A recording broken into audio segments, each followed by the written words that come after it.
गए थे वापस आए, और वापस आकर के इन तीनों के सामने सनत कुमारों ने कहा, हे कन्याओं, तुम्हारा परिचय क्या है? कौन हो तुम जो तीन कन्याएं संत महात्माओं को सामने से जाता देखती हैं लेकिन उन महात्माओं को प्रणाम भी नहीं करती हैं? ध्यान टूटा।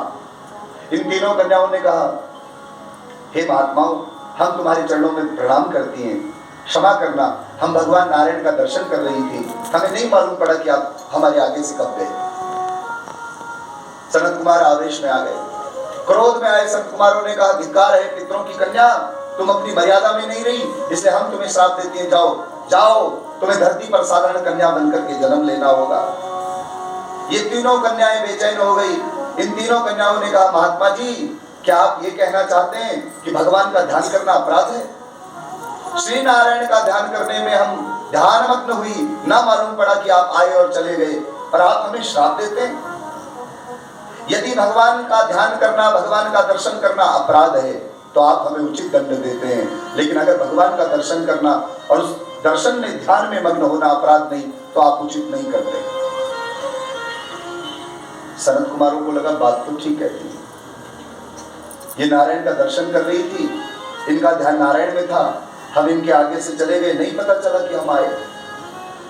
सनत कुमारों ने कहा, अपराध तो अब हमसे हो गया जो हमने तुम्हें श्राप दिया, लेकिन श्राप तो छूटेगा नहीं।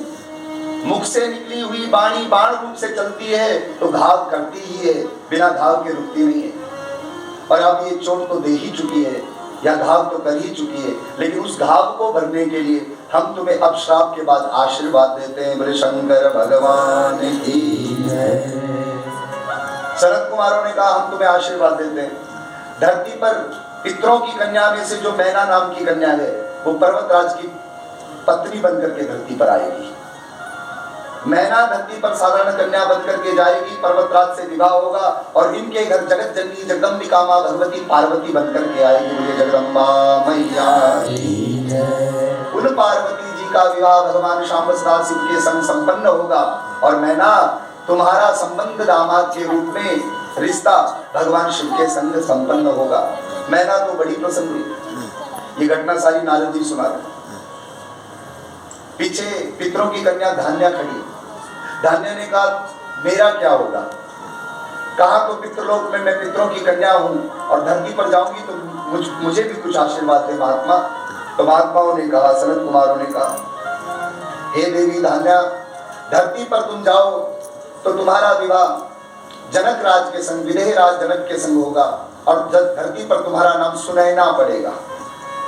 सुनैना और जनक के यहाँ जगत जननी जगदम्बिका मां भगवती सीता जी के रूप में, जानकी जी के रूप में आवेगी, तो उन जानकी का विवाह श्री राम जी के संग संपन्न होगा और श्री नारायण ही राम बन करके आवे तो तुम्हारा संबंध राम जी से बन जाएगा। बोले राजा रामचंद्र भगवान की